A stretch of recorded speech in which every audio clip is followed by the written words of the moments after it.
Filosofía aquí y ahora. Movimientos políticos en Argentina. La ilusión en el progreso histórico era la bandera fundamental de la izquierda política. Sí, que se rompa, pero que no se doble. Querían pobres sometidos y tienen, en cambio, anarquistas combativos. Los hijos de la llamada chusma inmigratoria exigían ahora educarse, necesitan hacerse a sí mismos. La conciencia política de los militantes aparece en la praxis. Eva Perón es una construcción de Eva Perón. El tercer mundo es el que iba a encabezar la lucha contra la opresión. Cortar de un solo tajo la cabeza de la víbora marxista. Que vengan los capitales de todo el mundo sin condiciones de ningún tipo. Develar cómo fueron los movimientos políticos que dieron forma a este país que hoy tenemos. Azules y colorados. 1. El peronismo divide a las Fuerzas Armadas. 2. Los enfrentamientos militares. 3. El comunicado 150. 4. La tortuga y el elegido. El peronismo divide a las Fuerzas Armadas. Azules y colorados. Esto es algo que ya no se recuerda hoy. Cuando yo digo azules y colorados, nadie sabe a qué me voy a referir. Bueno, los azules y colorados, sin embargo, fueron dos grupos militares que se enfrentaron y hubo muertos en ese enfrentamiento. ¿Por qué se enfrentaron? Por los que todos se enfrentaban entre 1955 y 1973. Cuando cae el gobierno de Juan Domingo Perón a través o por medio del golpe del 16 de septiembre de 1955, en eso que se da en llamar Revolución Libertadora, el problema para las Fuerzas Armadas, el problema para los sectores civiles que adhieren fervorosamente a ese golpe, es que todos quieren librarse del peronismo. Claro, imagínense, hay una fuerza mayoritaria abrumadora, formada por la clase obrera y formada por los morochos sudamericanos. Todos se quieren librar de eso. Es una gran molestia para una verdadera democracia blanca. Entonces, tanto los militares como los civiles quieren desperonizar al país, como hemos dicho o diremos en otros encuentros. Porque el peronismo se comía todo si se lo dejaba tal como estaba. Ahora, una vez que se produce este golpe, ya se producen las grandes disidencias. ¿Cómo se va a gobernar? ¿Incorporando al peronismo sin Perón o no incorporando nada? El primero que quiere incorporar al peronismo sin Perón es el general Eduardo Lonardi, hombre honesto, de profunda fe católica, que toma lo mejor del catolicismo, quizás el mensaje del profeta de Nazaret, el del amor, y entonces dice una frase que alarma a todos los furiosos antiperonistas. Ni vencedores ni vencidos. ¿Cómo? ¿Cómo? Dicen los vencedores. ¿Para qué somos vencedores entonces? Si somos vencedores es para que existan vencidos. Los vencidos son los peronistas. Todos los militares quieren que haya vencidos, porque quieren sentir que esa revolución se ganó. Y esa revolución solo se habrá de ganar si consigue su objetivo final, aniquilar al peronismo. Esto es lo que en última instancia le deben haber dicho a el general Lonardi. Vea, Lonardi, no venga a decirnos que no hay vencedores y vencidos, porque en una revolución hay vencedores y hay vencidos. Y acá los vencidos son los peronistas y nosotros, los vencedores, los queremos expulsar para siempre. Al primero que expulsan para lograr esto es al general que dijo ni vencedores ni vencidos, que es el general Eduardo Lonardi. Eduardo Lonardi es reemplazado por un general muy antiperonista, que es el general Eugenio Aramburu.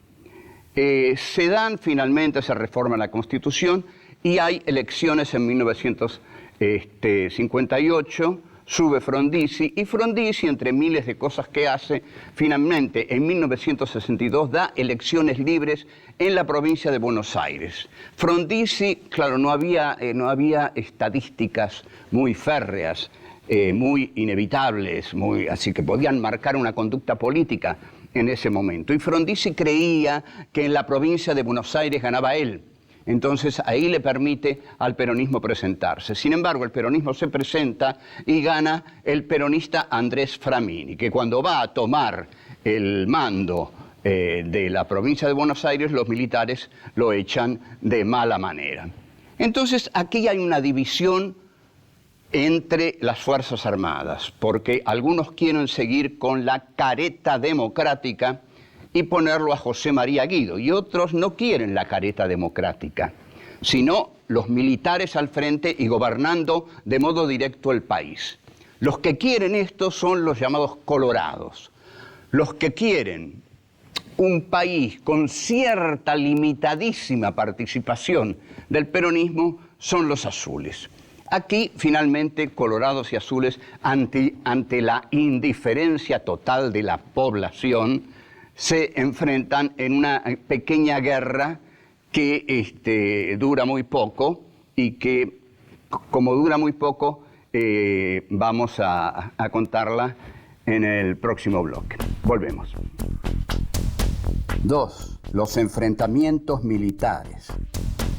La diferencia existente entre azules y colorados no era de un grado, extremo, pero fue lo suficientemente grande como para provocar incidentes violentos en los que se pierden vidas. La Marina, según su habitual tradición, es la que está a la derecha de la derecha de la derecha. ¿A qué podría deberse esto por parte de la Marina?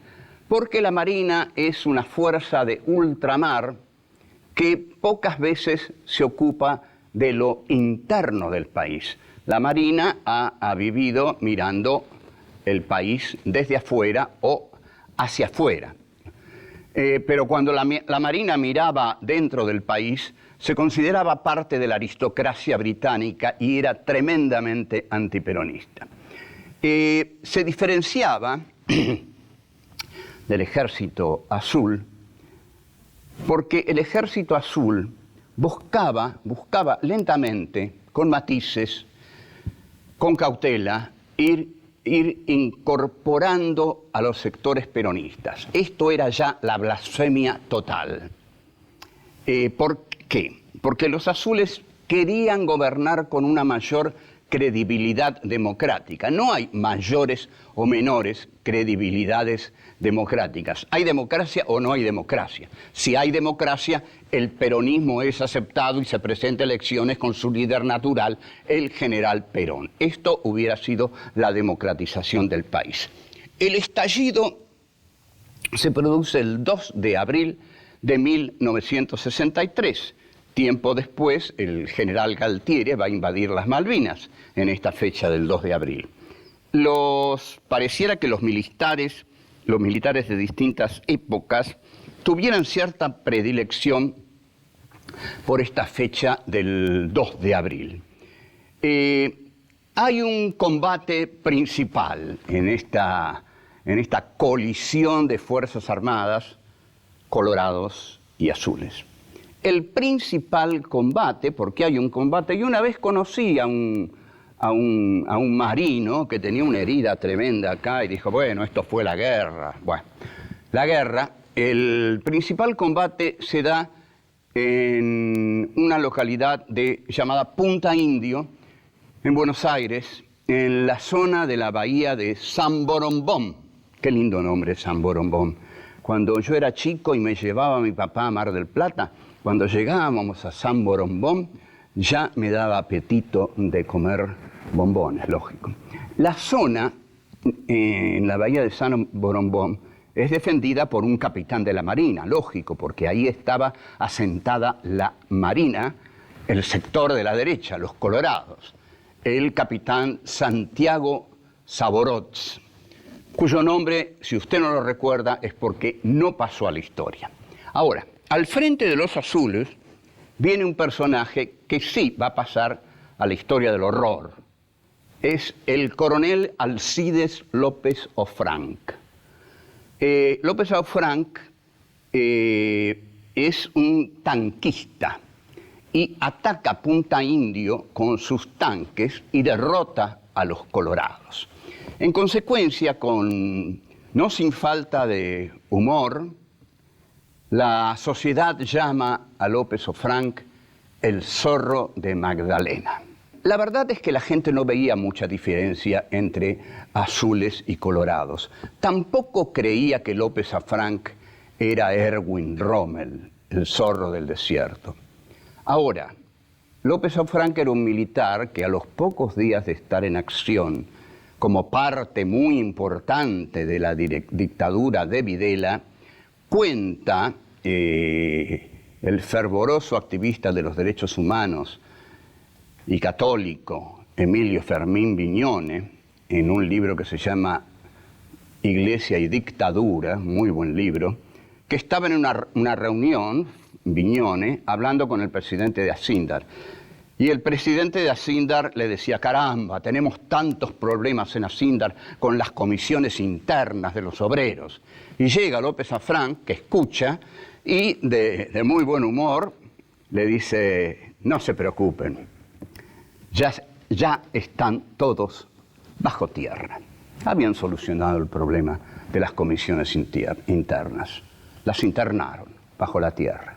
Así eran de asesinos, y así terminó el zorro de Magdalena siendo el asesino de la comisión interna de Acíndar.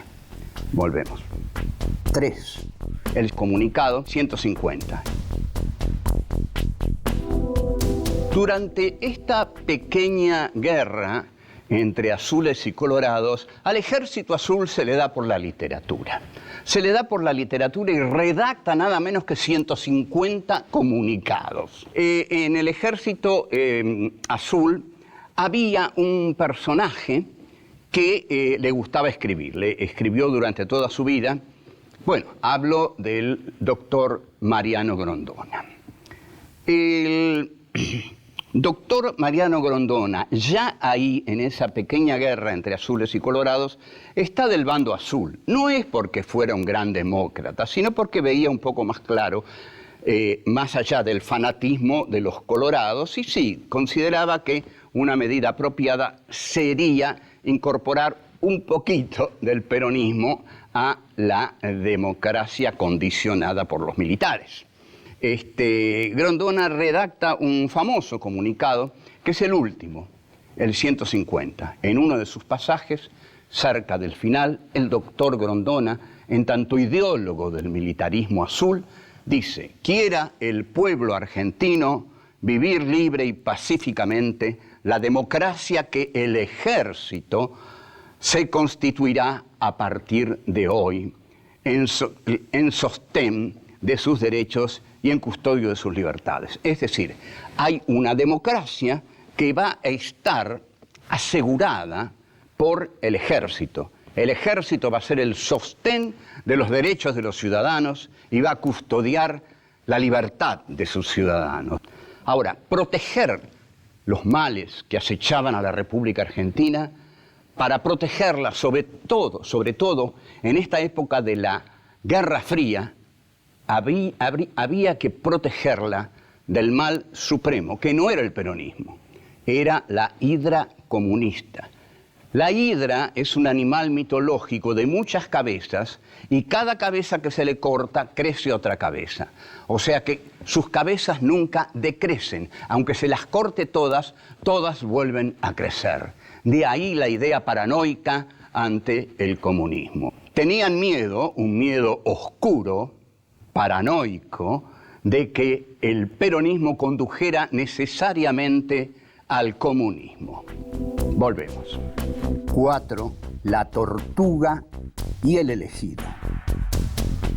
El gobierno de Guido quien había sido puesto ahí por los militares, y era un personaje pequeño, tan pequeño como el lugar que ocupó en la historia argentina.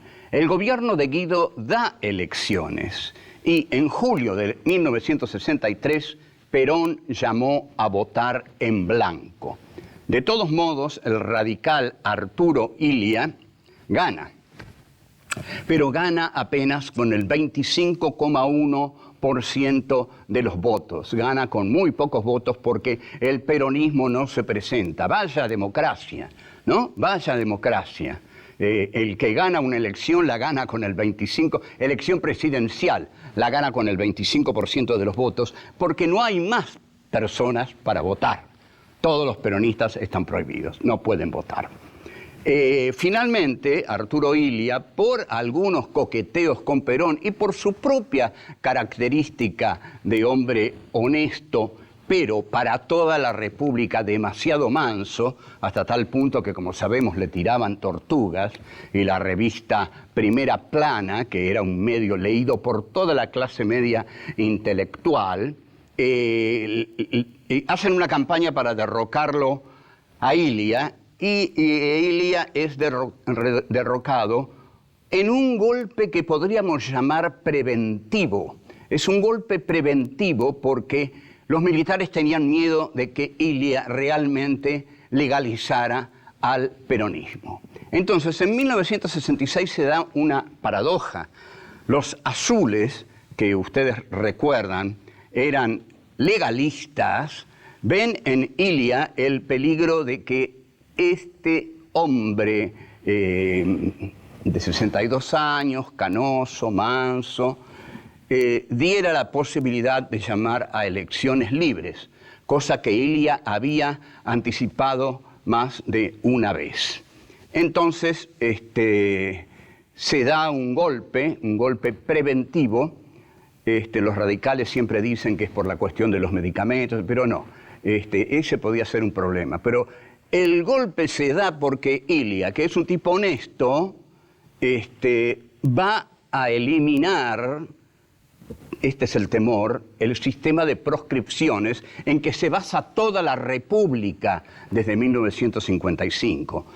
Desde 1955 en adelante se instala un régimen de proscripciones que fundamentalmente afecta al peronismo. Es el país de la proscripción del peronismo. 1955-1973.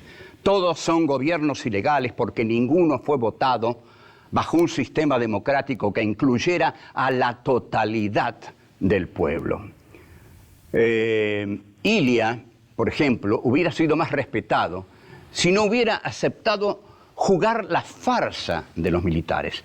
Quien no hubiera visto en los años 60 que eso era una farsa, que todo lo que estaba en juego era una farsa, porque todo se basaba en la proscripción de las masas peronistas y de su líder, y en el escamoteo del cadáver de Evita, que no se podía traer al país por la pueblada que podría desatar.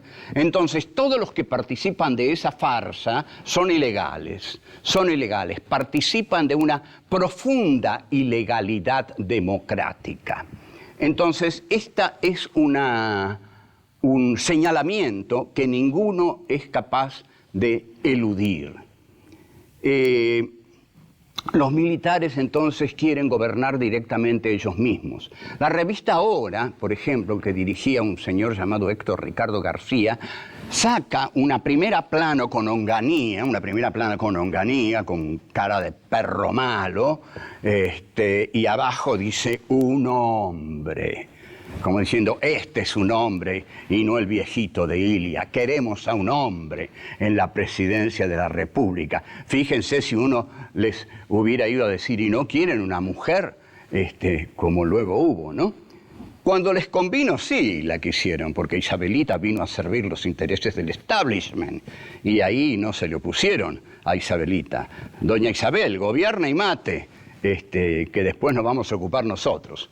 Primera Plana, esta revista tan culta, dirigida por Jacobo Timerman, insistía, no queremos una tortuga, queremos un hombre de verdad. El hombre que salió en la tapa de la revista Ahora. Después de la campaña aparece finalmente el hombre de verdad. El hombre de verdad es un hombre de pocas palabras, de ceño fruncido, cursillista católico, con labio leporino. Tiene un enorme bigote de morsa que lo caracteriza así Landru en Tía Vicenta, una revista de la época que es prohibida poco después por los militares. Caracteriza a Onganía como la morsa, porque tiene unos bigotazos que lo hacen parecer a una morsa. Onganía, el 29 de mayo de 1969, sufre el alzamiento en Córdoba, lo que se llama el Cordobazo.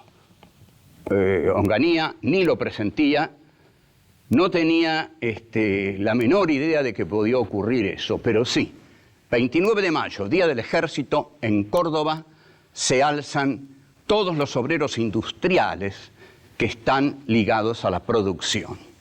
Y poco después, Onganía tiene que renunciar. Bueno, azules y colorados, ¿qué significan? Nada. Un pequeño matiz que desató una pequeña guerra. Nada más que eso. Hasta luego. Chao.